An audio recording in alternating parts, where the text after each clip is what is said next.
시청자 여러분 안녕하십니까? 부산의 미래 대학에서 찾다 진행을 맡은 KNN 아나운서 정희정입니다. 대학은 지역혁신의 허브다. 부산의 미래는 대학에 있다. 우리가 대학의 중요성을 강조하며 하는 말들입니다. 그만큼 지역사회에서 대학이 하는 역할, 그 중요성은 이루 말할 수 없이 크다라고 할 수 있죠. 그런 만큼 대학의 위기는 지역의 위기로 직결될 수 있음을 나타내는 말이기도 한데요. 이제 인구 감소, 고령화 사회로의 진입은 상수가 되었습니다. 이런 상황 속에서 대학이 상생과 협력을 통해서 어떻게 하면 이 위기의 파도를 헤쳐나갈 수 있을지, 그 해법을 모색하고 또 그 과정에서 필요한 것들은 무엇인지 이야기 나눠보는 시간 준비했습니다. 부산의 미래 대학에서 찾다, 오늘 자리해 주신 분들 함께 소개해드리도록 하겠습니다. 먼저 김대식 국회의원님 자리해 주셨습니다. 안녕하십니까. 반갑습니다. 이어서 부산외국어대학교 장순웅 총장님 소개해드립니다. 안녕하세요. 네, 공학교육혁신협의회장이시죠. 강동진 영남대 교수 나오셨습니다. 안녕하십니까. 네, 그리고 부산 1호 이전 반도체 기업입니다. 제임제코 최윤아 대표님 자리해 주셨습니다. 네, 반갑습니다. 네, 그리고 부산공유대학 RIS 대학교육혁신본부 이동근 본부장님 자리해 주셨습니다. 네, 반갑습니다. 네, 그리고 이 자리에 또 부산에서 학교를 다니고 있는 대학생들, 부산 시민 여러분들 귀한 걸음 해주셨습니다. 반갑습니다. 네, 오늘의 토론 말씀드렸듯이 부산의 미래를 대학에서 찾고자 마련한 자리입니다. 먼저 모두 발언격으로 여러분께 이야기를 좀 청해 들어보고자 하는데요. 일단 부산이 처한 위기를 얘기하자면 인구 감소, 그중에서도 청년층의 인구 유출이 심각한 수준입니다. 진학과 또 일자리, 취업을 찾기 위해서 다른 지역으로 수도권으로 빠져나가게 되는 것인데, 사실 이런 대학의 위기, 이로 인해서 맞이하는 이 대학의 위기는 지역의 위기와 그리 멀지 않습니다. 김대식 의원님께 먼저 여쭤보고 싶어요. 이러한 대학의 위기, 청년층의 유출이 지역에 실제로 어떤 영향을 미치나요? 예, 지금 벚꽃 피는 순서대로 대학이 지금 망한다, 이런 문을 닫는다, 이런 이제 신조어가 이렇게 나타날 정도로 부산이 16개 시도 중에서 굉장히 심각한 도시 중에 하나입니다. 인구 유출이 제일 많고, 또 청년의 이 부산, 탈부산의 이런 경향이 두드러지게 지금 나타나고 있죠. 지금 최근 3년간 제가 조사를 해보니까 대학을 졸업하고 부산을 떠나는 청년들이 지금 한 64% 이렇게 지금 집계가 되고 있어요. 이것은 뭐 조사에 따라서 좀 다를 수도 있겠지만은 이것이 왜 이렇게 어렵느냐. 부산이 어떻게 보면은 기업 수로 이렇게 보면은 한 3위 정도 되죠. 상장 기업은 한 8위 정도 이렇게 되는데, 네. 100대 기업이 하나도 없습니다. 그러면 일자리가 없느냐? 일자리가 있습니다. 많이 있습니다. 그런데 왜 나가느냐? 본인들이 하고 싶은 일자리가 없다는 겁니다. 이런 부분이 매우 심각하다. 이래서 앞으로 부산이 잘못하면은 노인과 바다가 될 수 있는 이런 심각성에 빠져 있습니다. 그래서 다시 저는 리셋 교육으로 가야 된다. 그래서 이 답을 어디서 찾아야 되느냐? 대학에서 저는 찾아야 된다. 이렇게 생각을 하고, 오늘 부산의 미래 이제 대학에서 찾다, 이런 좋은 프로그램을 통해서 여기서 좋은 방안이 나와서 이것이 부산시뿐만 아니라 대학의 정책적인 대안으로 좀 제시되는 좋은 저는 계기가 됐으면 좋겠다, 이런 말씀을 드립니다. 네, 부산의 상황이 녹록지 않다는 건 아마도 다들 동의를 하실 것 같습니다. 강동진 교수님께 이번엔 좀 여쭤보고 싶은데, 영남대학교에서 학생들을 가르치고 계시죠. 공학교육혁신협의회장이시면서 또 학생들을 가르치고 계시는데, 영남대는 경상북도 경산시에 있지 않습니까? 사실 대구 경북 지역도 이 상황에서 예외는 아닐 것 같은데, 그쪽 지역은 좀 어떻습니까? 네, 그렇습니다. 대구 경북이 이 상황이 부산 경남과 다를 바가 없다고 생각하고요. 인구 청년 인구 유출은 저는 다른 의미가 좀 있다고 생각합니다. 네. 사실은 우리가 전통적으로 우리나라에 5개 거점 지역이 있다고, 거점 도시가 있다고 생각하는데, 아마 부산이 또 제2의 거점 도시가 아니었나 생각이 드는데요. 인구가 감소함에 따라서 이런 거점 도시들의 역량이 민낯이 드러났다, 저는 이렇게 이야기하고 싶습니다. 그럼 왜 그렇게 되었느냐? 수도권을 그대로 모방했다, 저는 이렇게 생각합니다. 지역 특화가 전혀 일어나지 못했다. 이것이 우리가 앞으로 새로운 활력을 찾을 때 반드시 생각해야 되는 점이 아닌가, 이런 생각을 하고요. 그래서 청년들 입장에서 앞서 말씀하신 바와 같이 양질의 일자리가 중요한데 대학과 산업이 힘을 합쳐서 일자리 자체를 늘리는 것도 중요하지만 또 다른 일자리를 저는 만들어야 된다. 그게 이제 산업의 다양성인데요. 다양성을 어떻게 확보할 것이냐 이런 관점에서 많이 그 노력을 해야 되지 않나 하는 생각이 들고요. 그래서 이제 대학의 위기가 곧 그 지역의 위기라는 것은 아주 역설적인 그 실제 사례가 있습니다. 어떻게 보면 부산 지역하고 비슷한데 스웨덴의 말메시를 많은 사람들이 네. 이야기하지 않습니까? 말메시는 원래 그 조선업이 기반을 둔 도시였는데 1990년대 우리나라와 중국의 조선이 강국이 되니까 자연스럽게 멸망의 길로 갔습니다. 좀 네. 급진적으로 표현하면은. 근데 그 대학이 찾은 여러 가지 해법 중에 하나가 대학을 설립하는 거였습니다. 네. 굉장히 사실 아이러니하죠. 지방 정부가 할 수 있는 것들이 굉장히 많은데 대학을 설립하겠다고 한 것이 우리한테 시사하는 바가 크다. 역설적으로 대학이 지역을 살릴 수 있다 이렇게 생각하고요. 그런데 이 말메시의 그 말메 대학이 그 전 세계적인 세계 랭킹에서는 한 1,300, 1,400 부산 대학이 훨씬 뒤쪽에 있습니다. 네. 여기도 저는 시사하는 바가 있다고 생각합니다. 지방 대학의 역할이 논문을 생산하는 연구 논문을 생산하는 영역이 물론 중요한데 그것보다 더 중요한 역할이 있다 이렇게 생각이 들고 그게 무엇이냐? 지역 산업이 필요한 인재를 양성하는 것이고 지역 산업을 선도할 수 있는 연구 개발을 해야 된다. 논문을 양산할 게 아니고 우리가 그런 것에 대해서 좀 등한했지 않느냐. 너무 서울 중심의 그 전략을 그대로 답습했지 않느냐. 이런 말씀을 먼저 좀 드리고 싶습니다. 네, 교수님께서는 이제 당연히 이 함께 당면하고 있는 대학의 위기, 지역의 위기에는 공감을 하시는 상황이고 그 지역이 가진 특성을 잘 활용해서 그에 잘 매칭되는 일자리를 만들어내는 것, 그것이 대학의 역할이다라는 말씀을 해주셨는데요. 자, 이번에는 기업체의 입장을 좀 들어보고 싶습니다. 사실 기업이 지역에 오지 않는 이유, 부산에 오지 않는 이유가 인재가 없어서라고 하더라고요. 최윤아 대표님께서는 경기도 부천에서 이제 기업체를 운영하시다가 부산으로 이전을 하게 되셨는데 실제로 이 수도권과 그 지역의 차이가 좀 느껴지시나요? 어떠신가요? 네, 많이 느껴집니다. 저는 지금 제가 이제 직장 생활을 한 18년 하고요. 이제 하이닉스라든가 미국의 반도체 회사를 다니다가 이제 사업을 했는데요. 부천에서 제가 16년 하고 이제 부산으로 제가 1호 기업으로 내려왔습니다. 이유가 이제 아시는 것처럼 부산이 이제 반도체를 많이 육성하겠다는 것도 있었고 네. 또 부산 쪽으로 오게 되면 많은 대학들이 있다 보니까 제가 인력 그 확충 문제에서도 되게 좀 더 자유롭지 않을까 생각해서 네, 내려왔는데 기대감이 있으셨군요. 네, 막상 저게 1호 기업으로 내려와서 해보니 어려운 것은 매한가지다. 그런데 수도권보다 지역이 더 어렵다. 그 이유가 뭐냐면 네. 어쨌든 오늘 뭐 많은 패널들과 같은 그런 얘기가 되겠지만은 실질적으로 이제 학생들이 이제 졸업을 하면 우선적으로 수도권을 가고자 하는 마음이 너무 큽니다. 그러다 보니까 반도체가 있으니까 한번 해볼까 해서 저희 회사 왔다가도 저희가 한 100이 들어온다고 하면 한 20은 좀 나가요. 중간에 한 2년 정도 있다가 경력이 쌓으면 이 경력을 기반으로 또 수도권으로 가는 이런 또 악순환이 또 되는 상황이고 또 대학에서 이렇게 여러 가지 저희가 이제 인력 양성 사업을 해서 대학을 부산에 많이 하고 있거든요. 하고 있는데 그렇게 또 교육을 해서 하면 저희들이 이렇게 할 수 있는 회사들이 또 부산에 많이 있지 않습니다. 그것도 첫 번째 문제예요. 결국 이제 닭이 먼저냐 달걀이 먼저냐 이런 논리가 적용되는데 학생들이 졸업을 했을 때 갈 수 있는 기업이 첨단 기업이라든가 반도체 이런 기업이 없다 보니까 또 수도권이 올라가고 또 그러다 보니까 수도권에서 내려올라가니 막상 채용할 인재가 없다 보니까 내려오기를 꺼려하고 근데 이런 것들이 악순환되고 있거든요. 과연 이러한 문제들을 어디서부터 풀어야 되는 것은 회사가 하기는 좀 더 버거운 부분이 있어서 이건 지자체라든가 학교와 관련된 모든 부분들이 같이 이제 합심해서 여러 가지 얘기를 나눔으로써 해결점을 찾아가야만이 방금 이러한 문제들이 해결되지 않을까 그렇게 생각을 하고 있습니다. 네. 오늘 이 자리에서 그 해법이 좀 나와주기를 기대해 네, 보겠습니다. 자, 그렇다면 이런 문제를 해결하는 방법, 과연 정말 대학이 답이 될 수 있을까요? 우리 장순웅 총장님 여쭤보겠습니다. 대학이 답이 돼야죠. 예, 대학이 앞으로 이 지역의 문제를 해결해야 되고요. 또 지역의 문제를 해결할 인재를 배출해야 된다 생각합니다. 오늘 많은 분들이 우리 지역에 좋은 기업이 없다. 저도 공감합니다. 부산의 가장 큰 문제라 생각합니다. 그래서 뭐 좋은 기업을 만들기 위해서는 대학에서 창업도 많이 해야 되겠죠. 그러나 저는 대학에서 시하고도 다 협조를 해서 좋은 기업을 또 유치해야 된다고 생각합니다.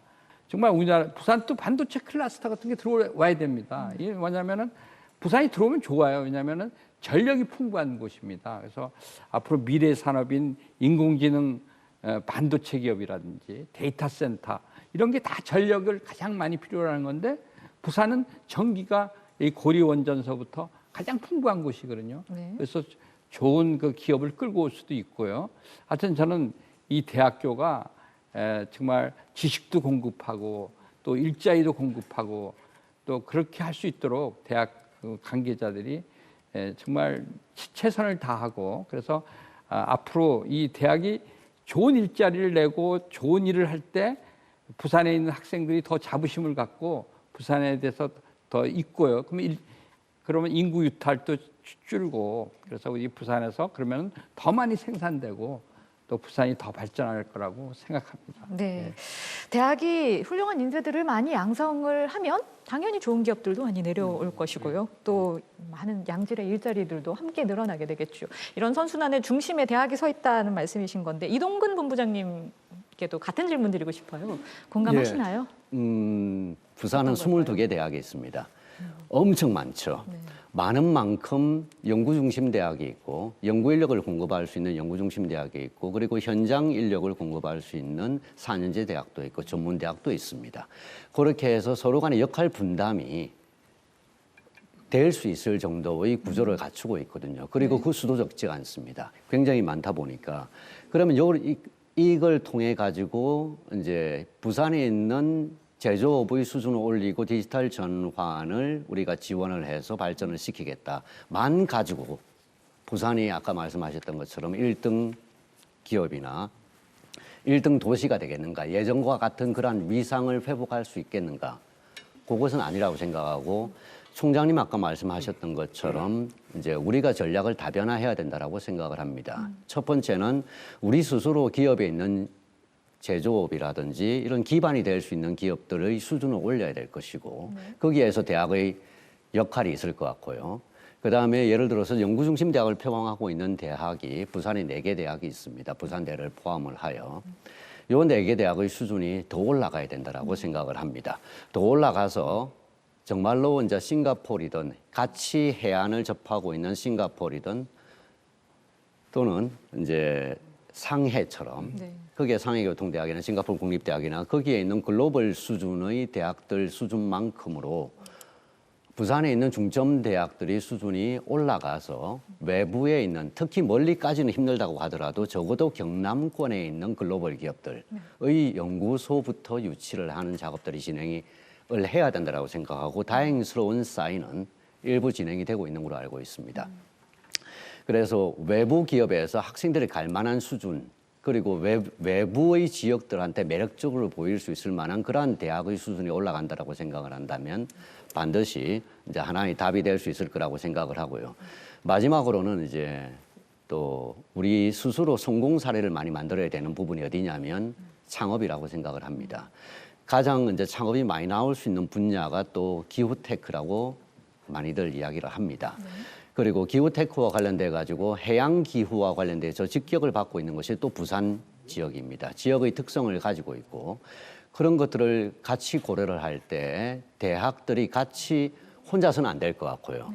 서로 간의 역할이 서로 다르다 보니까 그리고 배출할 수 있는 인재들을 역할 분담을 함과 동시에 그것은 한 개 대학의 특화 또는 특화 분야를 키우는 것만 가지고는 부산 전역에 부산이 꿈꾸고 있는 미래 신산업을 선도할 수 있는 인력도 공급을 해야 되고 기존 기업들도 키워야 될 것이고 창업도 해야 될 것이고 외부 기업도 유치를 해야 되는 이 여러 개의 토끼를 동시에 잡아야 되는 그 부분이 지금은 된다면 그래도 좀 어느 정도 가능하지 않겠나 그렇게 생각을 합니다. 모두 발언을 말씀드렸는데 그 굉장히 많은 이야기들이 나왔습니다. 천천히 좀 살펴보는 시간 갖도록 하겠습니다. 자, 사실 뭐 말씀드렸던 나눴던 이것의 공통점이 모두 다 이제 이 위기라는 것에는 아주 크게 공감하고 계신 것 같습니다. 김대식 의원님, 근데 사실 정부가 이런 상황에 대해서 인지를 안 하고 있었던 건 아니고 지원책이 많았는데. 지금 이제 여기에 지금 나오신 분들 한 분 한 분의 아주 좀 지당하신 말씀이고 대학에서 그동안에 정부에서 무엇을 했느냐 이렇게 하지만은 나름대로 정부에서 어떤 정부가 들어서도 사실은 이 대학에 대해서 지원책이 있었어요. 지원책이 있는데 우리가 정말 대학에서 거기에 부합하도록 얼마나 좀 했느냐 이거는 좀 자세히 볼 필요가 있다 이겁니다. 저 여기에 우리 지금 총장님 계시지만은 이 총장님 같은 분은 우리나라 반도체에서 제일 선두 역할을 하시고 제일 권위자 중에 한 분이세요. 그래서 이제 부산으로 모시고 왔는데 부산에서 환경 자체가 이거를 따라주지를 못하는 이런 현상이 좀 또 있단 말이죠. 네. 그래서 지금 윤석열 정부가 지향하고 있는 글로컬 대학 이게 로컬에서 글로벌하게 키우겠다. 이래가지고 이제 부산대와 교대가 되고 이번에 동아대와 이 동서대가 이렇게 됐단 말이에요. 그러면 이것은 무엇을 이해하는 거냐? 서로 통합하고 융합하고 서로 이 공유를 하라는 그런 의미가 부여돼 있거든요. 그렇게 되면은 지금 현재까지는 예를 들어서 부산대학에 어떤 시설이 있는데 또 국립대학에 부경대학에 시설을 만든단 말이지. 이렇게 하면은 이게 한 이 시설을 가지고 충분하게 공유할 수 있는데도 불구하고 선택과 집중이 이렇게 안 되니까 서로가 따로 이렇게 국밥처럼 노는 이런 현상이 이제 두드러지게 나타날 거 아닙니까?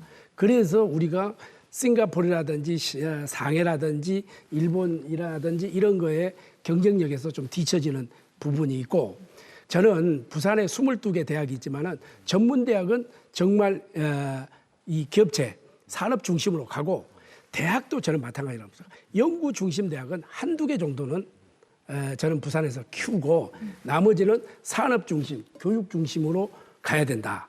이렇게 생각합니다. 사실은 제가 교수 총장을 35년 동안 하고 지금 국회로 갔지만은 저도 반성을 하는 겁니다. 그동안 우리가 교육계에서 뭐 했느냐. 이 정말 제대로 된 인재를 양성했느냐. 요게 하나가 있고 제 말이 길어졌는데 또 하나는 우리는요.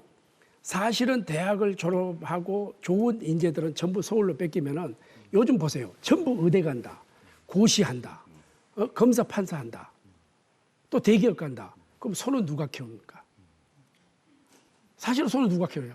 그러면은 내 적성에 맞게끔 해서 중소기업 가서도 내가 얼마든지 나의 그 재능을 발굴하면은 성장할 수 있는 이런 토대를 마련해 줘야 되는데 이게 조금 우리가 부족하다. 이런 것을 이제는 선택과 집중으로 대학들이 우리 대학은 산업 중심으로 간다. 우리 대학은 교육 중심으로 간다. 우리 대학은 연구 중심으로 간다.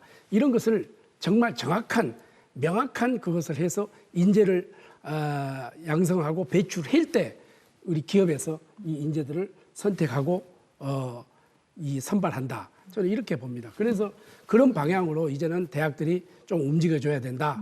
저는 이렇게 좀 보고 있는 것이죠. 네, 그동안 정부의 지원책들이 왜 투자 대비 큰 효과를 거두지 못했는지에 대해서 이렇게 말씀을 해주셨는데 정부도 사실은 그래서 지원 방식을 바꿨습니다. 말씀하셨듯이 이제 교육부가 대학에 직접 지원을 하던 것에서 벗어나서 이제는 지자체의 예산과 권한을 대폭 이제 이양하는 그런 지원 방식으로 바뀌었는데 장순 총장님 어떠신가요? 지자체를 통한 지원 이 방식에 대해서 거는 기대도 있을 것 같고요, 또 우려도 있을 것 같고요. 예, 기대도 있고 걱정도 많습니다. 네.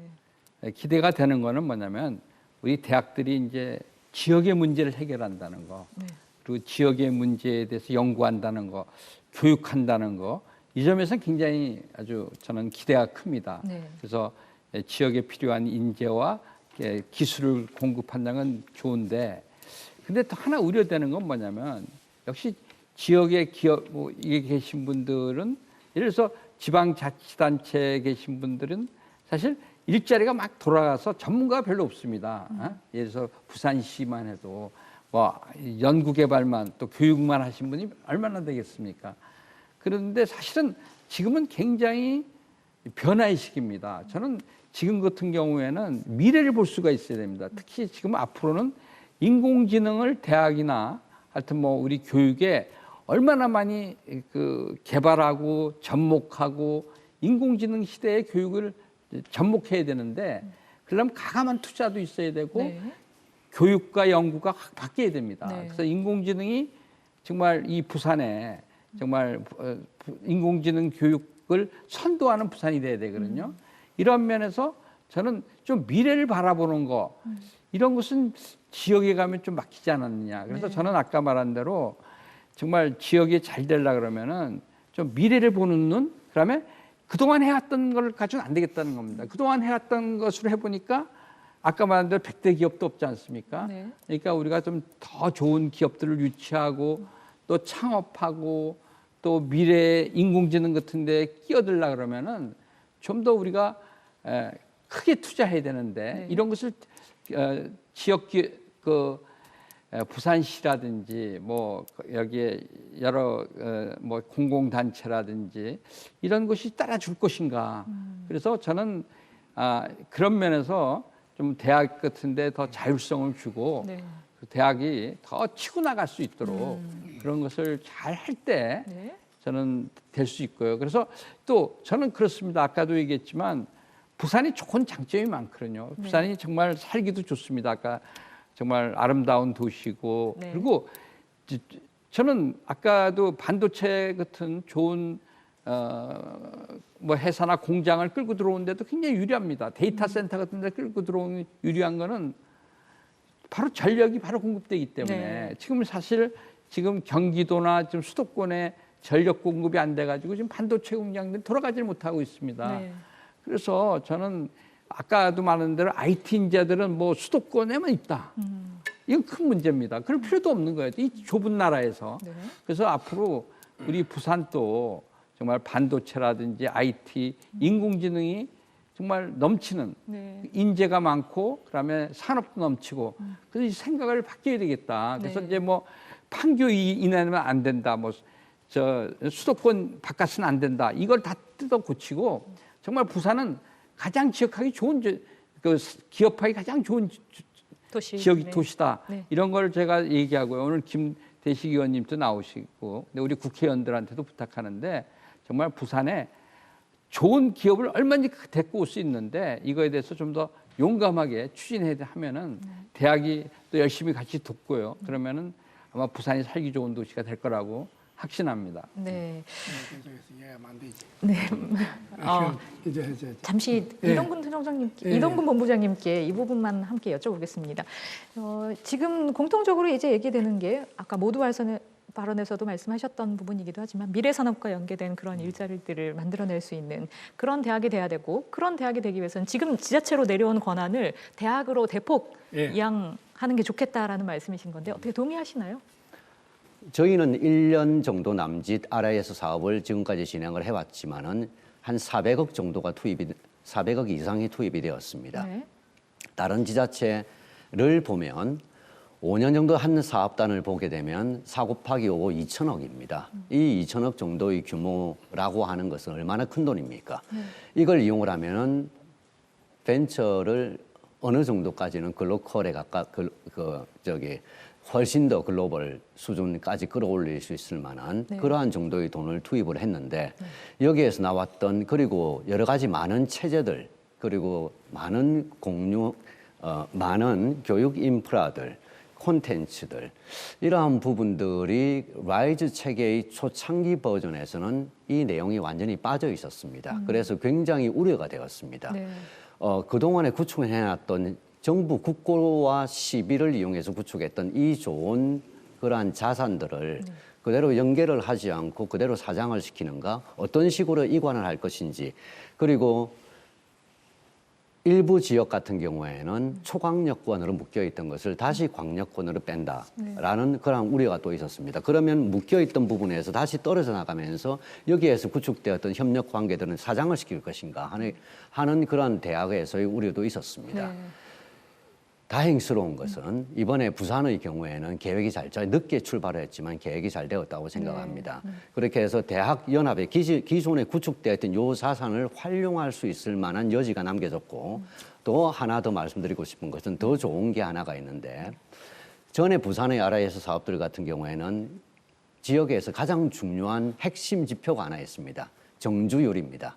이 정주율의 정의에는 부산 권역 아닙니다. 네. 부산을 벗어나는 순간에 인력 유출입니다. 네. 이게 굉장히 심각한데요. 사실은 부산의 입장에서는 네. 부산이 예를 들어서 메가시티 이런 개념을 다 떠나서 네. 같이 대구 경북 마찬가지고 갈 수밖에 없는 구조가 경남권인데 경남 울산하고 부산하고 같이 우리가 봐왔을 때 훨씬 더 같이 동반해서 커질 수 있는 부분들이 많은데 이번에 바뀐 것은 네. RIS와 RIS의 또 하나의 차이점은 어디냐면 타 지역과의 기업이나 네. 또는 연구기관과의 협력이 풀렸습니다. 그래서 그것은 저희의 대학에서의 보는 입장에서는 굉장히 중요한 사인이라고 생각하고 네. 지역 정조율의 개념을 새롭게 정립할 수 있을 만한 네. 하나의 그 기본이 되지 않겠는가.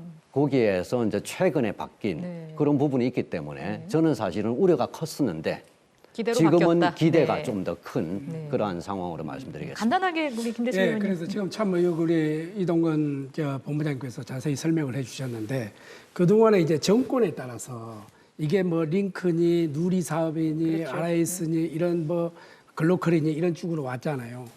그래서 이게 조금 이게 선택과 집중해서 좀 벗어났다 이거죠. 그래서 제가 이번에 국회에서 이 고등교육법을 이번에 35년 만에 처음으로 이제 개편을 합니다. 네. 이거 그동안에 여러 번 그걸 해왔거든요. 뭐 땜질식으로 조금 일부 개정하고 일부 개정하는데 그럴 게 아니라 다 부수고 새롭게 재건축 한번 하자.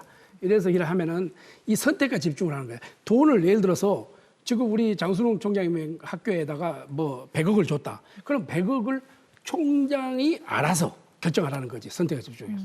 이렇게 하는 거지. 지금 현재 책상 얼마치 사고 회의비 얼마 쓰고 이렇게 하다 보면은 결국은 행사를 안 해야 될 것도 행사를 위한 행사가 되는 거잖아요. 그러니까 발상의 전환을 통해서 좀 집행을 해라. 이런 거 아니겠습니까? 이번에 한번 보십시오.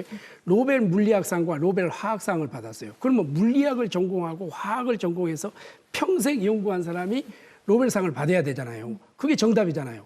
그런데 이번에 뭡니까? 전부 AI. 이 기술을 하는 분들이 노벨 화학상과 노벨상을 받았어요. 이거는 굉장한 이게 경이적인 일이라고 생각합니다. 앞으로 이러한 패턴이 이제 멀티플로 이렇게 가야 되는 상황이고 AI를 통해서 물리도 하고 화학도 하고 기계공학도 하고 얼마든지 이렇게 할 수 있는 이런 거란 말이에요. 자, 제가 부산에는 부산 아까 지금 장 총장님 말씀하셨다시피 지금 현재 부산이 이 데이터 센터라든지 또 데이터 센터를 하려고 하면 두 가지가 필요합니다. 첫째 뭐가 필요하냐면 전기가 필요하고 네. 두 번째가 물입니다. 물인데 이것은 부산에서 확실하게 됐는데 지금 현재 우리나라에 몇 개 정도가 있느냐면 60개 정도가 데이터 센터가 있어요. 네. 앞으로 600개 정도가 있어야 될 필요성이 있습니다. 하루에 우리가 생산한 게 실질적으로 A4 용지 840만 장의 데이터가 나오는 겁니다. 그러면 이게 어떻게 840만 장이라면 별로 감이 없죠. 저기 세계에서 제일 높은 빌딩이 두바이에 가면은 있는데 그 250장에 그 전체 설계 도면이 우리 갓난아기의 손톱 안에 들어갈 정도의 이 데이터가 이렇게 네. 들어가는 이러한 경이적인 이런 그건데 앞으로 그거 하고 부산에서 이제 블록체인 특구를 한다고 하니까 박형준 시장의 공약 아닙니까? 네. 블록체인 특구, 그 다음에 데이터 센터, 글로벌 허브 도시 특별법을 해서 이것을 이 집중식으로 가자. 뭐 너무 펼치지 말고 네. 선택으로 가자. 이렇게 되면은 저는 이 우리 부산에 있는 대학생들이 바깥으로 가지 않고 여기에서 정주하고 여기서 결혼하고 여기서 살 수 있는 그런 삶의 터전이 되게 되면은 저는 부산이 제2의 도시로 기능을 되찾을 수 있지 않겠나. 저는 이렇게 보고 선택과 집중으로 가자는 다시 한번 말씀을 드리는 겁니다. 예. 지금까지 이야기 나오는 것들을 좀 종합해 보면 미래 먹거리 산업에 일단 부산이 투자를 해야 되고 그거에 맞는 인재를 이끌어낼 수 있도록 대학들이 많은 자율성과 또 여러 가지 예산과 노력을 기울여서 이뤄내야 된다라는 것으로 이렇게 좀 정리를 해볼 수 있을 것 같은데 최현아 대표님께 이 부분 좀 여쭤보고 싶어요. 사실 계속해서 이제 좋은 기업들이 이런 미래 먹거리 산업을 하는 기업들이 부산에 와야 된다라는 얘기들을 하고 계신데 실제로 현장에서 그 기업이 원하는 인재상이랑은 또 다를 수 있는 부분들도 존재할 수 있을 것 같고요. 어떤가요? 네, 그렇죠. 뭐 전에 많은 패널께서 많은 말씀을 하셨는데 저도 잠깐 몇 가지를 좀 짚어보자면요. 초기에 좀 말씀하셨던 것 중에서 우리가 항상 그 어떤 과제, 저희도 과제 수행을 한다거나 프로젝트 같은 걸 할 때 항상 중앙 정부 쪽에서 나온 과제를 가지고 지역으로 가져오는 뭐 이런 쪽으로 가고 있거든요. 네. 근데 궁극적으로서 부산 지자체에서 뭔가 거기에 지자체에 맞는 과제를 만들고 기업을 육성할 수 있는 이런 프로그램들은 지자체 비용이 되게 작아요. 약간 좀 아까처럼 다 중앙 정부 쪽에 돈이 몰려 있다 보니까 네. 지자체가 활용할 돈이 작다 보니 그렇게 크지가 않다 보니 사람들이 관심이 없고 결국은 중앙 정부의 과제를 따오기 위해서 굉장히 노력을 많이 하는데 또 그러면 수도권 쪽으로 많이 갑니다. 그러다 보니 기업들이 지방으로 가면 이제 어떻게 보면 소외를 받는다 이런 느낌도 많이 들어서 네. 실질적으로 수도권에서 머물려 가지 지방으로 내려오려고 하지는 않습니다. 그나마 저희가 지금 현재는 부산에서 100명 정도 직원을 데리고 있는데요. 이제 제가 부천에서 공장을 만들어서 부천에 쭉 있다가 내려올 때 그때 저희 인원이 한 50명이었어요. 한 네. 2년 전에. 그런데 그때 내려온 사람이 딱 35명밖에 안 내려왔습니다. 자, 50명을 데리고 내려오는데도 이렇게 어려운데 네. 실질적으로 삼성이 몇만 명을 데리고 내려온다 그건 불가능하고요. 따지고 본다면 아까쯤에 다른 그 패널께서 말씀하신 게 있는데 새로운 기업을 만들어서 부산에서 거기에 특색 맞게끔 부산 지자체와 여러 가지 업무 협조라는 이런 걸 받아서 네. 그래서 거기에 맞는 인력 양성이 되고 그 회사에 취직할 수 있는 이런 부분이 돼야 된다고 보고 있거든요. 그다음에 저는 정말 유치를 한다 하면 저는 기업에 있는 중앙에 있는 기업을 내려오는 것도 좋겠지만 만약 그게 어렵다 하면 저희들 입장에서 해외 기업을 유치하는 게 먼저라고 봅니다.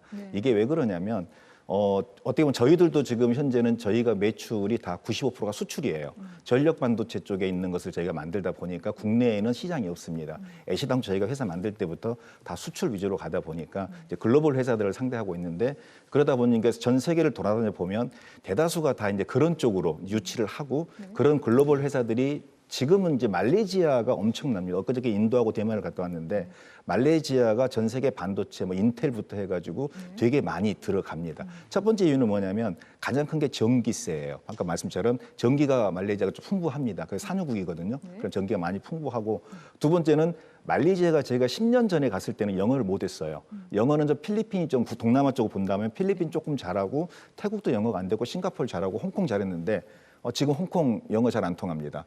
그리고 대만 영어 굉장히 지금 잘하게 올라와 있고 TSMC 때문에 많이 올라와 있고 그다음 말레이시아도 거의 영어로 공용어가 될 정도로 올라와 있습니다. 자, 우리나라를 본다 하면 일본은 좀 우리가 더 못하죠. 영어 부분에서는. 또 우리나라에서도 영어가 되게 많이 빈약합니다. 지금은 옛날보다 많이 올라왔지만은 그래서 저는 대학에서도 가장 중요한 게 글로벌 그런 회사에 취직하고 그렇게 되기 위해서 무조건 영어는 필수입니다. 저희 회사에서도 아까 말씀처럼 다 영어를 쓰다 보니까 들어와서 영어를 배워서 하는 친구들도 많아요. 그런데 학교에서부터 영어를 배워서 한다 하면 그리고 자기의 전문 소양까지 같이 있다 하면 아까 전에 글로컬 대학이 글로벌 그런 대학이라고 했지 않습니까? 그런 위주로 많이 갈 수가 있고요. 그다음에 이제 말씀처럼 이제 기업 유치 부분은 이제 그렇게 해결해야 될 것 같고 가장 중요한 게 이제 저희가 이제 어려웠던 게 뭐냐면 아까 말씀처럼 학생들이 정주 여건입니다. 자, 큰 게 뭐냐면 예를 들어서 저희가 지금 기장이가 기장이 이제 전력 반도체 단지가 특화 단지가 됐잖아요. 네. 아직까지 버스가 제대로 없습니다. 그래서 직원들이 다 자기 자가용을 가져야 되고 중소기업이 나름대로 조그만 차를 가지고 있지만은 대기업처럼 출퇴근 버스를 이렇게 운행하는 건 쉽지가 않아요. 자, 두 번째 제가 박 시장님한테도 몇 번 농담 진담반 이렇게 하면서 말씀을 드린 적이 있는데 그쪽에 있는 그 우리 특화 단지 안에 제발 스타벅스 하나 만들어 주세요라고 말씀드린 적이 있습니다. 그 이유가 뭐냐면 저희 직원들이 점심때 되면 차를 타고 이제 그 교통편이 안 좋다 있지 않습니까? 차를 타고 이제 자천역 쪽으로 갑니다. 거기가 커피숍이 몇 개 있어요. 거기서 커피를 사다가 먹습니다. 저는 커피를 안 좋아해서 그 이유를 잘 모르겠지만 어쨌든 간에 그런 부분들이 있습니다. 자, 그게 뭐냐면 이 송도라든가 좀 이렇게 좀 연구 R&D라든가 좀 학생들이 좋아하는 쪽은 어떻게 보면 우리가 속된 말로 먹자 골목들이 많아요. 판교도 그렇고요. 그다음에 강서 쪽에 LG부터 되게 많이 들어와 있는 쪽도 가보면 되게 많은 인프라가 구축이 돼 있습니다. 학생들이 어떻게 보면 젊은 애들이 좋아하는 그런 인프라가 구축이 돼 있는데 근데 실질적으로 말씀하신 문화 부분에 맞습니다.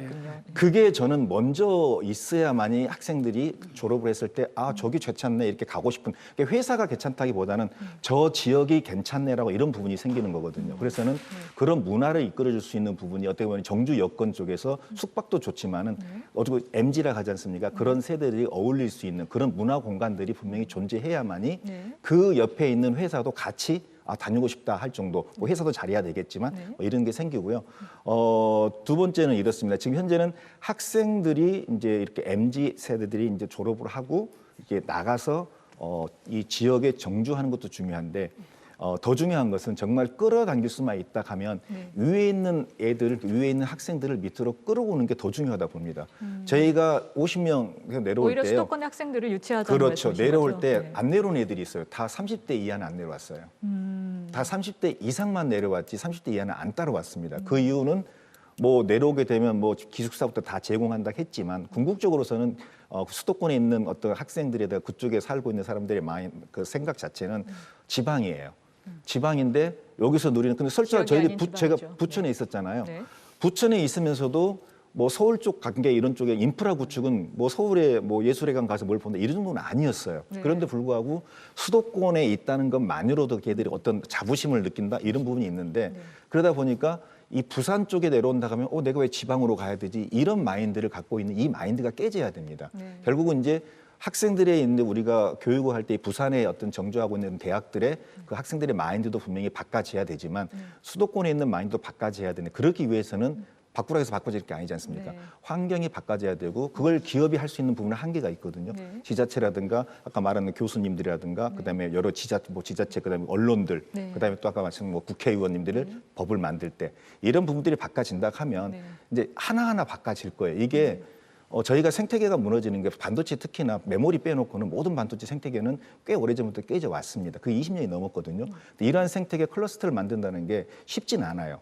지금 제가 엊그저께 인도를 갔다 왔는데 인도 우리가 못 사는 나라잖아요. 그런데 가서 이제 거기도 반도체 전시회를 저희가 갔다 왔는데 타타라는 꽤 유명하죠 자동차 회사가 자기들도 반도체를 하겠다고 벌써 공지를 하고 공장을 짓고 있습니다. TSMC랑 같이 합력해가지고. 자 그렇다면은 이렇게 새로운 사업이에요. 그런데 그 공장이 우리 말도 용인에가 있는 그게 아니에요. 새로운 지역에다가 새로운 어떤 사업을 만드는 거거든요. 네. 자 예를 들어서 삼성이 새롭게 뭐 전력 반도체 하겠다, 인공지능 반도체를 하겠다 그렇다면 새로 만들어야 되잖아요. 그런 부분들은 부산에도 얼마든지 할 수가 있거든요. 네. 자 이러한 부분들을 끌어들여야 되는데 그러려면 또 이제 인력 문제가 됩니다. 네. 자 들어올 때 제가 주변에 이제 사장님들 몇 분이 이제 회사를 옮길까 이제 그쪽에 공장이 좁아서 좀 넓힐까 하고 저한테 이제 자문을 구할 때 제가 이제 이쪽 부산 쪽에 이제 전력 소자 그 협회라고요. 반도체 네. 관련 협회가 있습니다. 네. 그 협회장을 하고 있는데 저희 협회 회원사가 한 110개 정도 됩니다. 그 반도체 관련된 거 모터부터 변환 장치 여러 회사가 있는데 그 중에서 10%만 부산에 있어요. 나머지 90%는 또 수도권입니다. 하지만은 헤드오피스가 이 부산에 근거를 하고 있음에도 불구하고 부산에 그렇게 회사가 많지 않다는 거죠. 네. 그럼 거기에 나머지 90% 회사 일부는 아까 말씀처럼 내려올 수도 있어서 굉장히 저희가 속된 말로 꼬셨습니다. 자, 부산에 오십시오. 여러 가지 부산 지자체 도와주고 네. 이렇게 하니까 내려오면 좋겠다 하는데 궁극적으로 문제는 사람이에요. 네. 결국 또 걸린 게 뭐냐면은 분명히 거기도 1000명이라 하면은 500명 내로 500명을 뽑아야 되잖아요. 이 500명을 어떻게 이제 뽑고 일시에 그러한 수급을 어떻게 수급할 거냐. 네. 이게 가장 그 대표의 고민이었고 결국 그 고민을 깨지 못하고 그 옆 동네로 네. 뭐 인천이라든가 이런 쪽으로 옮기는 또 이런 일이 계속 안타까운 되고 있습니다. 일이네요. 네. 이러한 부분들이 결국은 딱 오늘 여러 가지 말씀하셨지만은 이걸 해결해야 된다 아니고요. 제 생각은 뭐냐면 다 같이 해결해야 됩니다. 네. 한쪽을 해결한다 해서 이게 아까 닭과 달걀의 논리가 또 적용되기 때문에 네. 이러한 부분은 서로 공감대를 형성하고 학교와 기업과 지자체와 언론과 모든 사람들이 네. 같이 동시에 움직이면서 하나하나 해결해내야만 문제가 풀어지지. 네가 먼저 하세요. 그럼 내가 들어올게요. 당신이 하면 내가 들어올게. 이렇게 하면 네. 답은 안 나온다 보고 있습니다. 네. 네, 사실 한 번에 해결이 어려운 부분이 서로 많이 얽혀 있다 보니까 오늘 이 자리에서도 논의의 범위가 계속해서 넓어지는데 가능한 한 이제 대학이 그 중에서도 대학이 해야 할 일, 대학이 앞으로 이 해법을 찾아 나갈 일에 조금 집중을 해서 이 논의를 계속해 보도록 하겠습니다. 강동진 교수님께 그런 측면에서 질문 드려보고 싶은데요. 네, 앞서 여러분이 좋은 말씀을 많이 하셨는데 저는 중요한 게 핵심이 학생이라고 생각합니다. 그래서 학생 측면에서 지금 앞서 말씀하신 분들의 이야기를 다르게 한번 풀어보도록 하겠습니다. 네. 지역이 살기 위해서는 산업 생태계가 저는 다양화돼야 된다고 생각이 들고요. 대기업 하나를 유치한다고 해서 그 문제가 저는 해결되지 않는다고 생각합니다. 아까 말씀하신 것 같이 많은 학생들이 도전적으로 창업할 수 있는 환경이 만들어져야 되고 그러기 위해서는 학생들이 받는 교육이 달라져야 된다. 저는 이렇게 생각합니다. 지금의 우리 대학 교육은 산업혁명 이후에 대량 생산 체제에 효과적으로 적응하기 위해서 학과들은 분화가 되었고 교과 내용은 수학적인, 과학적인 내용을 전달한 교육이었습니다. 저는 이걸 이제 지식 기반 교육이다 이렇게 말씀을 하는데요. 이것이 바뀌어야 된다. 왜냐하면 지금 일어나고 있는 사회 변화, 아까 총장이 말씀하신 것처럼 AI가 주가 되는 시대가 되었는데 AI의 역량이 어마어마하게 뛰어나지 않습니까? 그런데 그 AI를 누구나 활용할 수 있는 시대가 되었습니다. 무슨 말인가 하면 단순한 지식 전달이 의미가 없다는 뜻이에요. 최소한 과거만큼의 중요하지는 않다는 거죠. 네. 쉽게 접근할 수 있으니까 모든 사람이. 네. 따라서 그러면 대안이 뭐냐? 저는 대안이 역량 기반 교육이라고 생각합니다. 역량 기반은 무엇인가 하면은 전공 지식과 산업체에서 요구하는 실무 역량을 통합해서 가르치는 겁니다. 네. 전공 지식을 배웠으면 그것을 대학을 다닐 때 체험적으로 해봐야 된다. 그 교육이 되면 학생 입장에서는 자기 역량이 있으니까 내가 창업을 하겠다 혹은 나는 대기업에 가겠다. 본인의 선택의 폭이 넓어지거든요. 네. 결국은 좋은 학생이 배출되면 저는 산업체는 당연히 온다고 생각합니다. 물론 뭐 그 과거의 방식에 의하면 산업체를 유치하는 것인데 정치적으로 그 방식이 이제는 저는 끝났다고 생각합니다. 왜냐하면 우리나라 선진국입니다. 어느 기업이 정부가 한다고 해서 오겠습니까? 약간의 지원금을 준다고 저는 그렇게 보지 않거든요. 네. 결국 혁신의 중심에는 학생이 있어야 되고 결국 학생 교육이 바뀌어야 된다. 그것이 제가 생각하는 역량 중심 교육이고요. 이 역량 중심 교육에서 저는 벌써 산업계에서는 일어나고 있다고 생각합니다. 왜냐하면 산업체에서 대기업에서 특히 공개 채용이 사라졌습니다. 이게 의미하는 바가 뭔가 하면 수시와 경력자 채용이지 않습니까? 경력자를 채용하면서 그 사람이 대학을 졸업할 때 성적을 보지 않습니다. 무슨 뜻인가 하면 이전 직장에서 어떤 역량을 발휘했는지 동료 간의 인성은 어떤지 이걸 중요하게 본다는 뜻이거든요. 그런데 우리 교육은 여전히 지식만 전달하고 있다는 것이죠. 저는 그 변화의 중심에는 학생이 있어야 되고 그 학생을 변화시키기 위해서는 교육의 방법이 달라져야 된다. 네. 그것이 역량 중심입니다. 그런데 여기에 치명적인 결함이 있습니다. 왜냐하면 역량 중심을 하려면은 실험, 실습, 인턴과 같은 것을 대거해야 되는데 네. 교수님도 원치 않고 학생도 원치 않습니다. 왜 학생이 원치 않겠습니까? 강의실에서 편하게 학점 따는 게 좋지. 거기에 갔을 때 현실적인 보답이 없다고 생각할 수가 있다고 네. 하고요. 교수님들도 마찬가지입니다. 내가 학생을 교육을 시키면 이 학생이 대학원에 와서 논문 쓰는데 도움도 줘야 되는데 실무하는 학생은 그런 학생은 아니라고 저는 보거든요. 그리고 거기에는 굉장히 많은 그 시간적인 투자가 되는데 대학에서 그거 인정해 주지 않습니다. 뭐 평가에서도 물론 좋지 않은 평가를 받게 되고요. 뭐 학점도 시수도 인정해 주지 않고 이렇게 풀어야 될 것들이 많다는 거예요. 그래서 저는 이 시점에서 그 부산 경남 지역뿐만 아니라 우리나라 전체가 파괴적 혁신이 일어나야 된다. 교육에서 파괴적 혁신이 일어나야 된다. 네. 더 이상 지식 기반 교육을 시키지 말자. 이제 역량 중심으로 가자. 그리고 논문을 잘 쓴다고 해서 문제가 해결되지는 않는다는 거죠. 네. 그렇지 않습니까? 그게 일할 수 있는 사람을 만들어야 되지. 우리가 그런 체계를, 생태계를 만들어야 된다. 산업 생태계를 아까 의원님 말씀하신 것 새로 만들어야 된다. 저는 이렇게 생각합니다. 그래서 교육을 파괴해서 새로 만들어보자. 이런 말씀을 좀 드리고 싶습니다. 네. 말씀. 네. 네. 지금 이제 우리가 좀 대학도 그렇고 교육이 확 바뀌어야 됩니다. 네. 자, 아까 우리 김대식 의원님이 말씀한 것처럼 이번에 노벨상을 받았는데요. 그 물리학상, 화학상 받은 사람이 물리화학 하신 분도 받았지만 물리화학을 안 한 사람이 받았습니다. 네. 바로 인공지능을 한 사람이죠.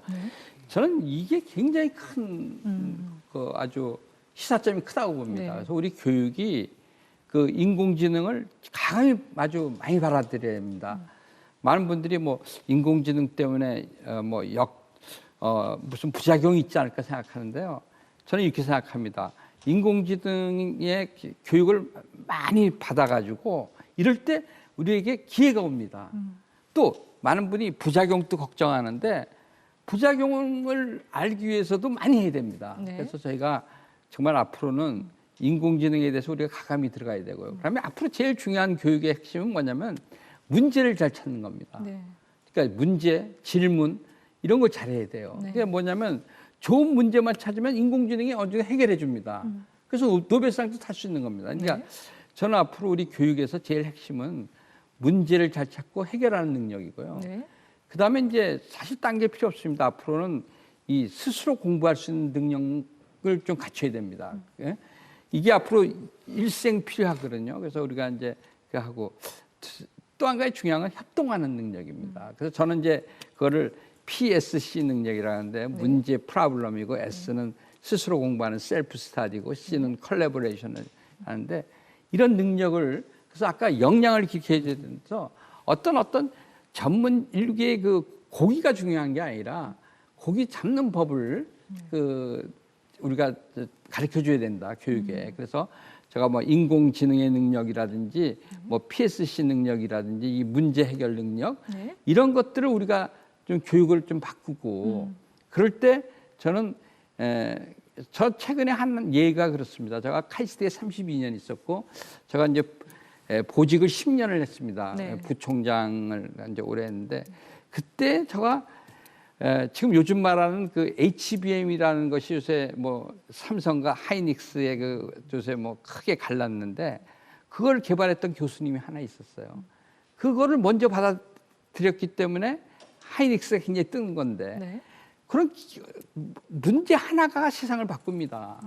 그래서 저는 얘기하지만 좋은 문제를 찾는 능력 네. 이게 너무너무 중요하다는 걸 제가 말씀드리고 네. 우리 교육이 좀 아주 이제는 좀 바뀌어야 된다. 그래서 지금 바로 이 바뀌는 시점에 와 있고 네. 이걸 부산이 먼저 나가서 잘 해가지고 이러면 부산이 아마 선도적인 도시가 될 수 있다 생각합니다. 네. 변화의 키워드 혁신, 공유, 융합이겠죠. 그런 것들을 어떻게 구체적으로 실현해 나갈지 좋은 말씀해 주셨는데요. 이제부터는 대학 혁신, 공유 대학이 대안이 될지에 대해서 함께 살펴보는 시간 구체적으로 가져보도록 하겠습니다. 먼저 이동근 본부장님 이 자리에 함께하고 계신데요. 지금 현재 BITS 부산공유대학 어떻게 진행이 되고 있는지. 여기 혁신 공유 융합 한 말씀 좀 드리려고 사실은 좀 그 생각을 좀 했었는데 네. 이제 그거 짧게 말씀드리고 이쪽 그 설명을 좀 저희가 이어져. 이 논의를 많이 해야 되는데 시간이 저 벌써 알겠습니다. 훌쩍 지나갔기 때문에 예, 간단하게 예, 좀 예. 부탁드리겠습니다. 그럼 바로 이제 저기 RIS 사업 부산 그 BITS라고 해서 부산 뭐 인스티튜트 오브 뭐 테크놀로지 앤 사이언스 이 약자인데 공학 기반이 되겠죠 아무래도. 그래서 이제 부산 공유대학이 22개 대학 중에서 15개 대학이 현재 모여 있습니다. 그리고 이제 작년 10월 정도일 겁니다. 아마 제가 맡기 전인데 서류상으로 이제 제가 기억을 하기로는 10월 정도에 첫 예산이 국고가 내려왔고 1월 달에 시비가 들어오고 해서 2월 달에 한 4개월 정도 하고 나서 이제 1차 연도가 끝나고 그다음에 지금 2차 연도 진행 중이거든요. 내년 2월에 끝납니다. 네.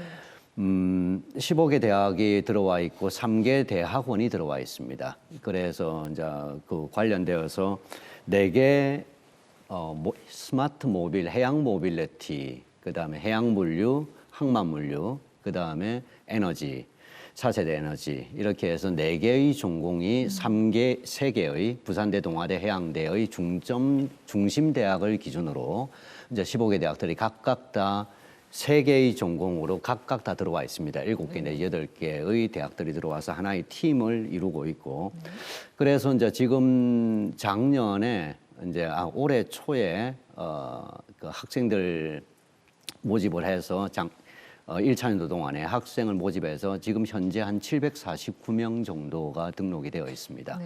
그 중에서 이제 지난 1학기 수업을 진행을 했고 융합전공 수업을 3개 전공에서 다 진행을 해왔고 그때 총 수업을 들은 학생이 이제 중복 카운팅해서 이제 1,200명 정도 됩니다. 네. 여름 학기까지 같이 포함을 할 때 상당히 이제 많은 수가 그동안에 참여를 했고요. 그다음에 이제 학생 선발 같은 경우에는 이제 저희 혁신본부에 LMS 시스템, 교육 시스템이 있습니다. 각종 학사 행정이 전체적으로 망라되어 있는 것인데 거기에 학생들이 지원을 하면 지원자 중에서 경쟁을 통해서 이제 각 전공에 있는 교수님들이 위원회를 구성해서 선발을 합니다. 제법 경쟁이 셉니다. 네. 그리고 이제 부산에 아까 15개 대학 말씀드리는데 각 전공별로 이제 교수들이 모여가지고 이제 융합 교과목들을 새롭게 만들어냅니다. 네. 그 이번 학기만 하더라도 한 70여 개 정도를 새롭게 만들어냈었고 여기에서 이 키가 하나가 있습니다. 대학 간에 있어서의 많은 대학들이 동시에 모입니다. 수업 어떤 식으로 진행을 하느냐면 부산대학의 거점 강의실을 만들었습니다. 네. 그리고 위치를 상상을 하시면 부경대학이 있고요. 그 다음에 동아대학이 있습니다. 그래서 부산 지도를 생각을 할 때 대략 한 삼각형 정도로 거점 강의실을 여기는 추진을 하고 있고 지금 만들고 있고 여기는 이미 만들었고요. 그리고 참여하고 있는 15개 나머지 대학들에도 이제 원격 강의실이 있습니다. 새롭게 설치를 했습니다. 네. 돈을 들여서. 이렇게 되어 있으니까 수업을 어떤 식으로 진행을 하느냐면 각각 여기 수업에 참여하고 있는 학생들이 부산 전역에 뿌려져 있거든요. 그러면 근처에 있는 거점 강의실로 모입니다. 또는 그 근처에 있는 가장 가까운 원격 강의실로 모입니다. 그러면 교수가 가서 현강을 하면 원격으로 연결해서 하이브리드로 같이 참여를 하고 실시간으로 쌍방향 소통을 하는 식으로 수업을 진행을 합니다. 네. 여기서 이제 실제로 말씀드리고 싶은 것은 이제 다른 지자체하고는 약간의 차별성을 띠고 있는 부분인데 융합 전공을 운영을 하는 데 있어서 각 대학별로 역할 분담이 좀 잘 되어 있습니다. 그리고 이 교수들이 하나의 과목으로 같이 모입니다. 네. 모여서 같이 과목을 새롭게 개발을 하고 그리고 학생들도 같이 모이다 보니까 유사한 관심 있는 애들이 모였을 때는 상대적으로 좀 쉽습니다. 그런데 학생마다 하고 싶은 것이 미세하게 나눠지거든요. 그러다 보니까 전공 교과목으로 3학점씩을 운영을 했을 때는 주요 전공만 듣기에도 벅찹니다. 너무 무겁다는 이야기죠. 그래서 이걸 쪼개어서 1학점씩으로 핵심적으로만 필요한 내용들로 과목을 쪼개어서 학생들한테 필요한 트랙을 지정을 해주고 그쪽 부분으로 선택을 할 수 있도록 해줍니다. 왜 이게 필요하냐면 같은 전공일 때는 그렇게 그럴 필요가 없는데 다른 전공의 학생들이 우리가 해양 물류든 조선이든 뭐 앞으로 이제 미래 신산업 쪽으로 반도체가 들어간다라고 하면 일종의 종합 학문이지 않습니까? 종합 학문이 되려고 하면 다양한 학생들이 같이 모여야 되고 하나의 주제로 모였을 때 이야기가 첫 번째는 돼야 될 것이고 그리고 여기서 돌아가고 있는 적어도 용어부터 시작을 해서 가장 기본적인 것은 어느 정도 알아야 되는데 그렇게 하려고 하다 보니까 다양한 아이들이 같이 모였을 때 이 해당 과목에 대한 수준 차이가 있을 수밖에 없습니다. 네. 그렇게 하다 보니까 이것을 맞춰주기 위해서 이게 가장 저희가 느끼는 어려운 점입니다. 이걸 어떻게 했을 때 이 학생들이 같이 올라오고 기존에 잘 알고 있는 학생들은 쉽다라고 느껴지지 않도록 네. 어떤 방식을 해야 될까? 콘텐츠보다도 오히려 더 중요한 것은 저희가 느끼기에는 교육 방식에 있다라고 생각을 합니다. 이 교육 방식을 어떤 방식으로 풀어가야 될까? 아까 교수님 말씀하셨던 것처럼 이제 PBL 방식이 되어도 괜찮겠고 새롭게 진행을 하려고 하는 교육에 있어서의 여러 가지 혁신, 다양한 분야를 다루어내기 위해서 대학에 있어서 그러한 교육의 혁신이 필요하다고 말씀을 하시는데 사실은 따지고 보면은 이제 미네르바 대학도 그렇고 우리나라 같으면 태제 대학이 이제 또 진행이 되고 있죠. 일부 성과가 또 있습니다. 그리고 인문학 강조합니다. 그리고 이제 토론식 전공 수업을 합니다. 가져온 다음에 문제 해결하기 위해서 PBL 방식 도입을 하고 많은 부분들을 진행을 하고 있습니다. 제가 느끼고 있는 또 하나 꼭 말씀드리고 싶은 부분 중에 한 가지는 지금 우리 사회가 어떤 면에 있어서는 너무 융합이나 이러한 AI와 관련된 쪽으로 바이어스가 된 건 아닌가. 저는 그런 느낌을 좀 많이 받고 있습니다. 하나 사례를 말씀드리면 경남권에 있는 가전 세계 1등 기업이 있습니다. 다들 아실 테고. 네. 그쪽 기업이랑 같이 이야기를 좀 많이 했습니다. 임원진들하고. 가산 쪽하고도 같이 이야기를 좀 했습니다. 그쪽 임원진들이 경험을 해보기에 창원 같으면은 서울 쪽에서 안 내려옵니다. 실제로도. 가산은 서울에 있거든요. 그래서 거기서 학생들을 신입사원을 모집을 했습니다.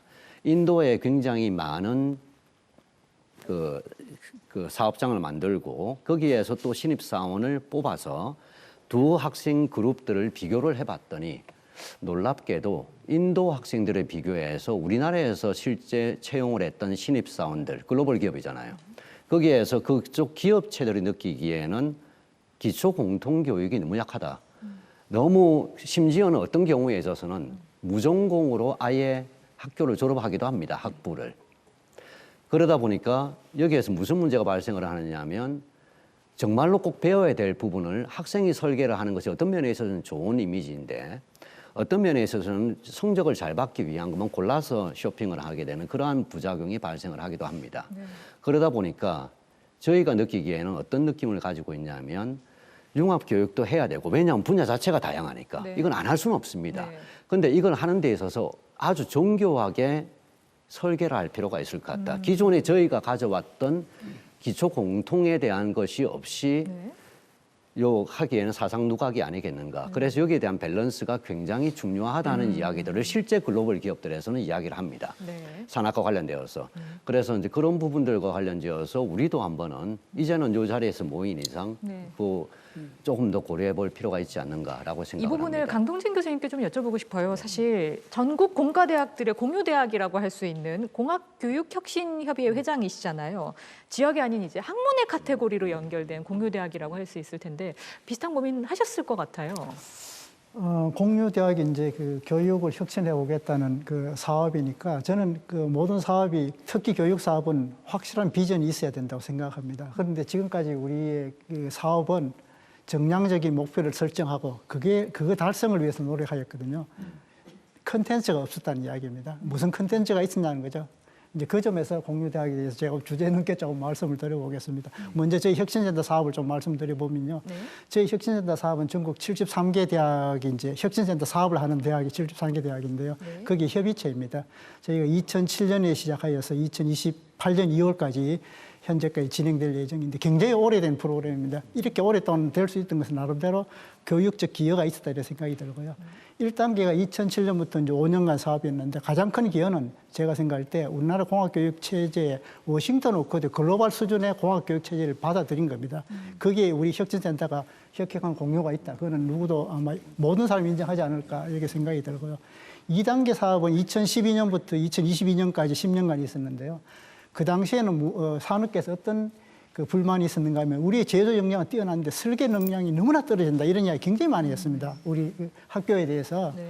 그래서 우리 혁신센터 사업이 추가 뭐였는가 하면 창의 설계를 어떻게 할 것이냐 해서 디자인 싱킹이라든지 이런 것을 받아들여서 정말 단시간 내에 전국 대학이 다 전파한 그런 기여가 있거든요. 네. 저희가 이제 내년부터는 3단계 2주기 사업이 드는데 2주기에서는 제가 앞서 말씀드린 역량 기반 교육을 좀 해보려고 생각합니다. 역량 기반을 하려고 생각하면 총장님 아까 말씀하신 QBL은 Question Based Learning인데 질문을 잘하는 사람이 앞으로는 유능한 사람이다.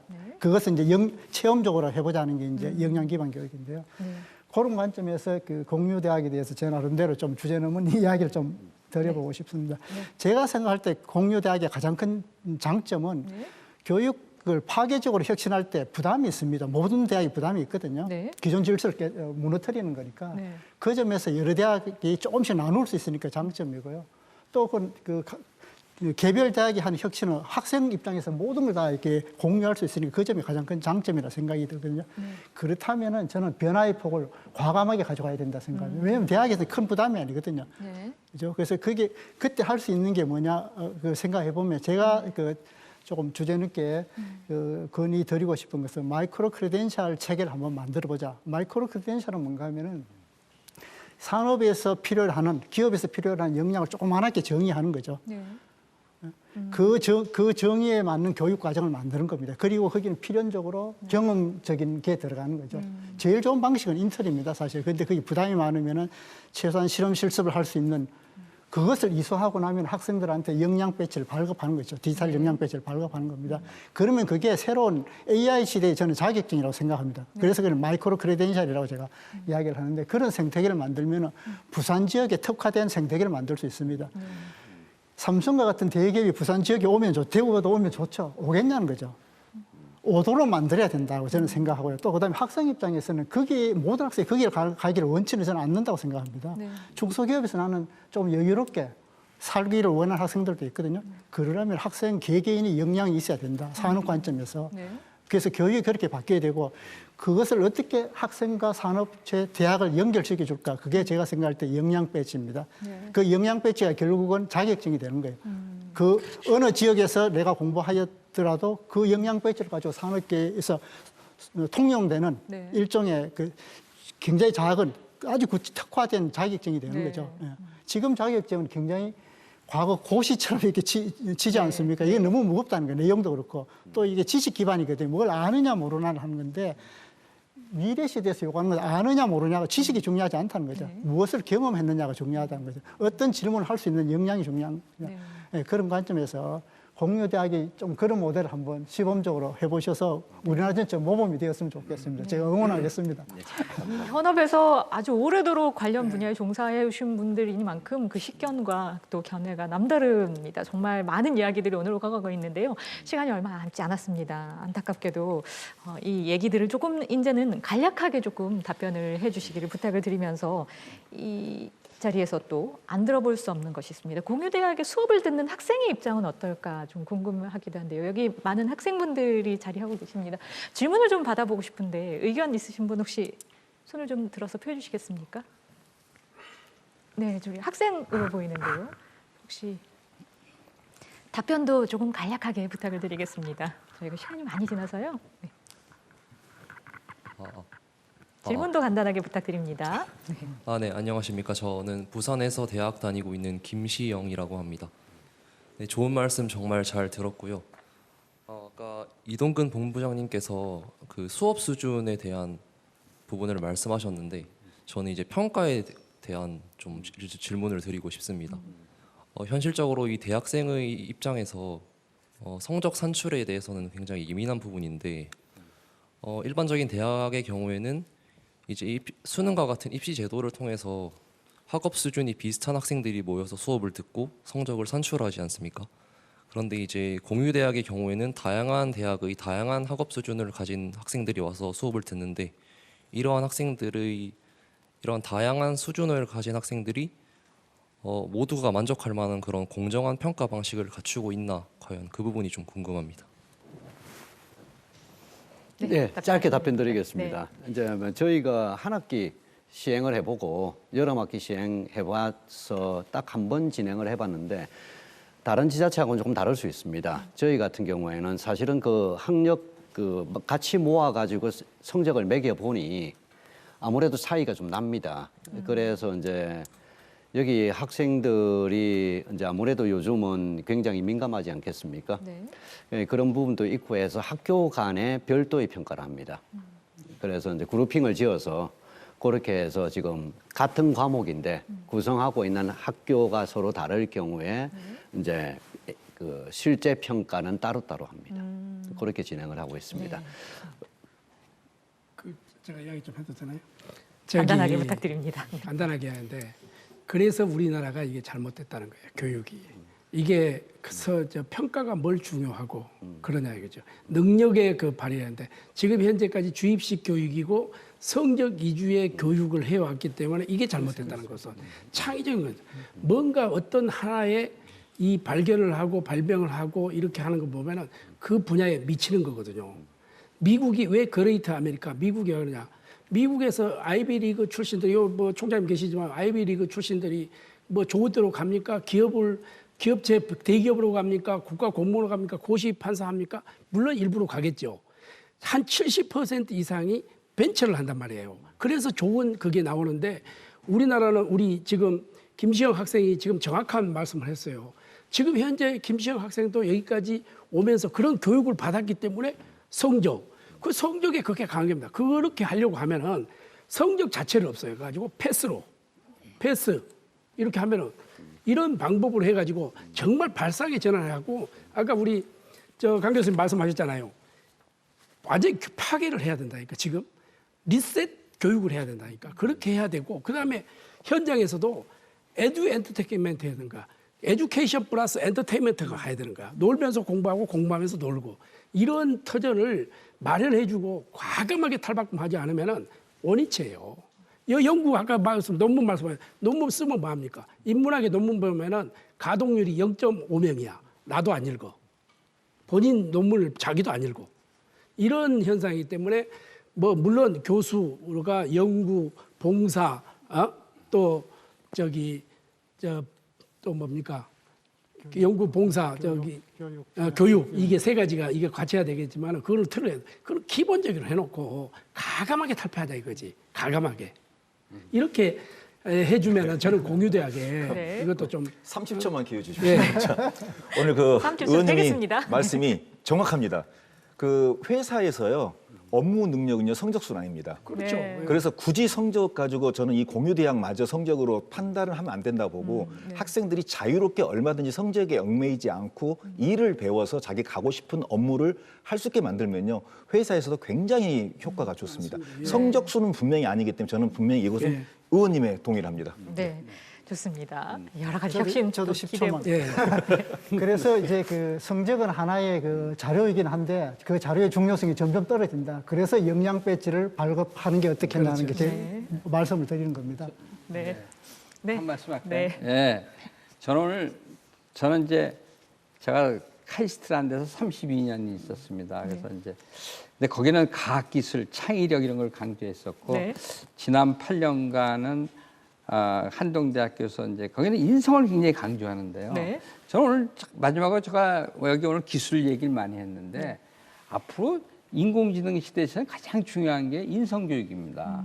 앞으로 우리가 원하는 거는 이제 좋은 문제만 있으면 인공지능이 웬만한 거 다 답변해줘요. 네. 근데 앞으로는 정말 정직하고 저는 배려 잘하고 네. 저는 앞으로 그렇습니다. 웬만한 기술 가진 것보다는 뭐 인사 잘하는 사람이 더 네. 환영받을 것이다. 네. 그래서 저는 인성교육의 중요성, 네. 인공지능 시대에서 인성교육은 더 중요하다. 네. 그래서 인성이 좋으면은 얼마든지 살아남을 수 있다. 네. 저는 그걸 한번 강조하고 싶습니다. 네, 좋습니다. 이렇게 결국은 모두의 의견을 듣게 되었네요. 자, 다음 질문은 한 분께만 답변을 듣는 걸로 하겠습니다. 다음 질문 혹시 하실 분? 네, 뒤쪽에 안경 쓰신 우리 여성분. 감사합니다. 저는 지금 RIS 사업 융합대학원 첫 학기 참석 중인 대학원생입니다. 네. 그러니까 부산대학교 국제전문대학원 소속입니다. 근데 실제로 지금 제가 사업을 참여를 해서 각 이제 스마트 항만 교육에 관련된 전문가분들과 수업을 지금 받고 있는데요. 사실 만족도가 굉장히 높아서 지금 그 부분을 이제 단장님께 말씀을 드리고 싶었고, 네. 근데 계속 교육 개혁을 패널 분들이 많이 말씀을 해주셨는데 사실 항만은 제가 교육을 계속 받아보니 전문가들, 그러니까 10년, 20년, 30년 노하우가 쌓인 전문가들의 노하우가 후대 세대에 전달되는 것이 훨씬 더 중요하다는 생각을 많이 합니다. 그래서 교육 개혁도 중요하지만 그러한 트랙을 만드는 것은 어떨까 그런 생각이 들어 질문을 드리고 싶습니다. 제가 좀 답변을 드릴까요? 네.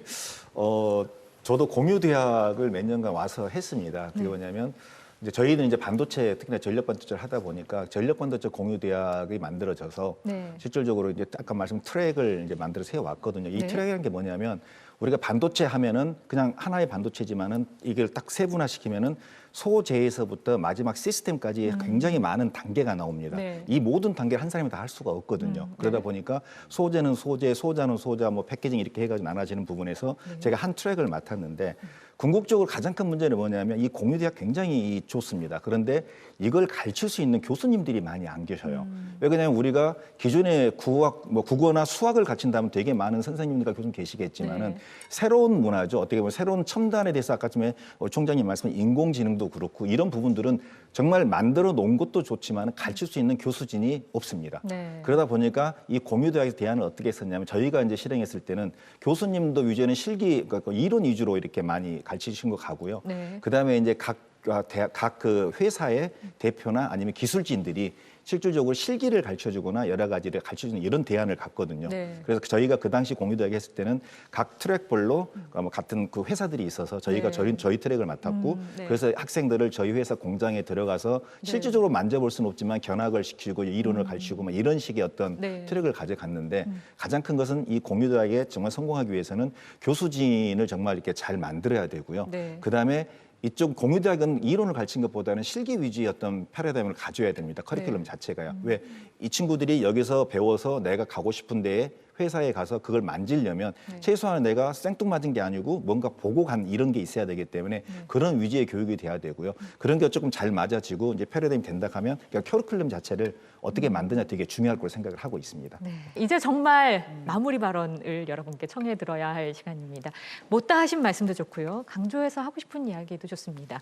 하지만 여러분들께서 간략하게 핵심만 말씀해 주신다면 그것이 마지막에 아주 마무리를 잘 정리하는 방법이 될 수 있을 것 같습니다. 한 분께 1분 정도만 네. 부탁을 드리겠습니다. 예, 저 국회의원 김대식입니다. 저는 교수 총장을 35년 교육 현장에서 뛰면서 이번에 국회 가서 교육위원으로 했기 때문에 지금 현재까지 가지고 있던 가감한 교육 정책을 탈피를 시키려고 합니다. 그래서 법안을 마련하고 또 대학은 모든 것을 대학 총장이 책임하에 운영할 수 있도록 좀 권한을 줘야 되겠다.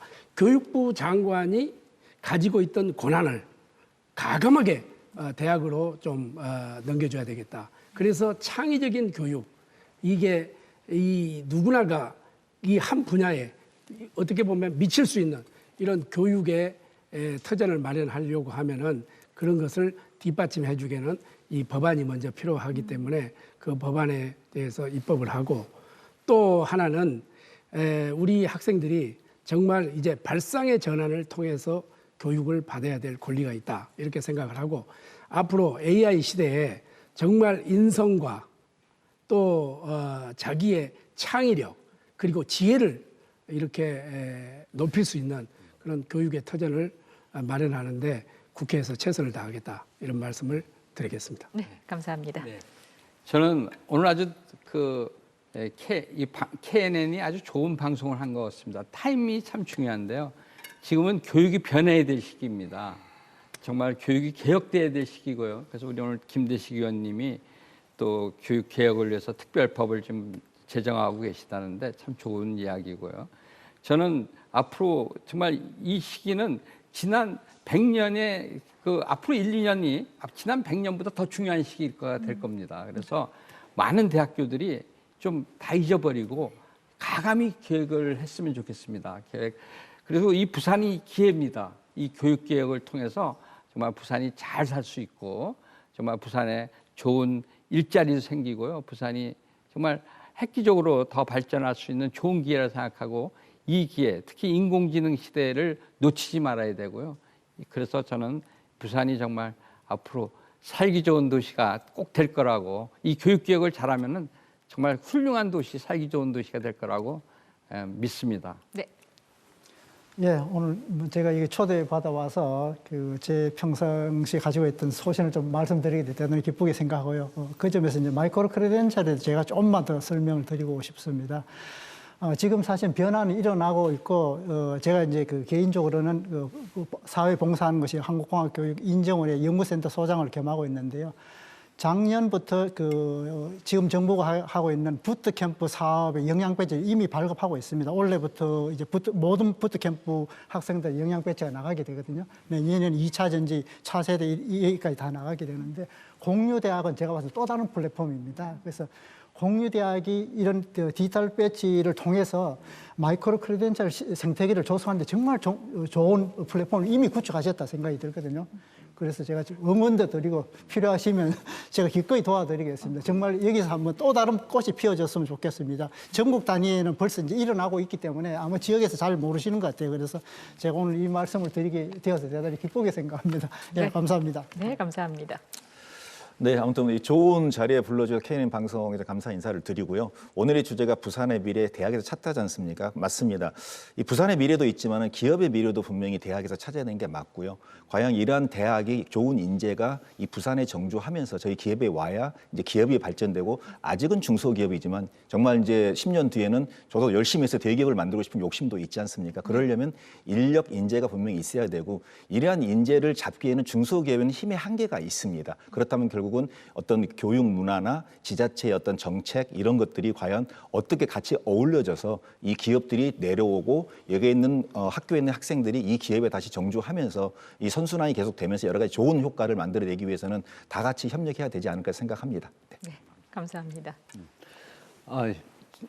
오늘 사실 처음 오면서 이제 저한테는 다 선배님들 되시는 것 같고, 충분히 현업에서 많이 해오셨던 부분들, 여러 가지 장소에서 서로 다른 장소에서 주시는 말씀들을 좀 배우는 자세로서 왔습니다. 더하기 이제 RIS도 홍보를 좀 하자 하는 입장이었는데, 오늘 굉장히 좋은 의견들을 많이 들은 것 같습니다. 하나 강조드리고 싶은 것은 변화를 조금 하고 있습니다. 기존에 다른 재원으로 많이 만들어졌던 인프라가 많이 있습니다. 각 대학별로. 그것들을 다 오픈하기로 했습니다. 오픈해서 학생들의 실습에 돈을 적게 들이고도 충분히 효율적으로 잘 교육을 시킬 수 있도록 교육 인프라 더하기 각 지역별로 이미 만들어졌던 대구, 경북 포함을 하여 울산도 마찬가지고 각각에서 만들어졌던 교육 콘텐츠 서로 간에 공유하기로 했습니다. 그러니까 이런 식으로 그동안에 만들어졌던 부분들을 사장하지 않고 어떻게 하면 좀 더 효율적으로 미래 세대 교육에 활용을 할 수 있을까의 입장에서 저희들도 굉장히 고민을 많이 하고 오늘 배울 수 있을 만한 좋은 자리였던 것 같습니다. 감사드립니다. 네, 감사합니다. 정말 많은 이야기들이 오고 갔습니다. 이 여러 식견들을 더해서 종합해 보면 부산의 미래 정말로 대학에서 찾아야만 하고 또 찾아질 수 있다라는 희망마저 함께 드는 시간이었는데요. 오늘 각자의 자리에서 식견을 더해주시고 또 앞으로 또 이 글로벌 교육 도시로 나아가기 위해서 부산의 역할들 잘 수행해 주실 분들 진심으로 감사드립니다. 함께해 주신 여러분 감사합니다. 감사합니다.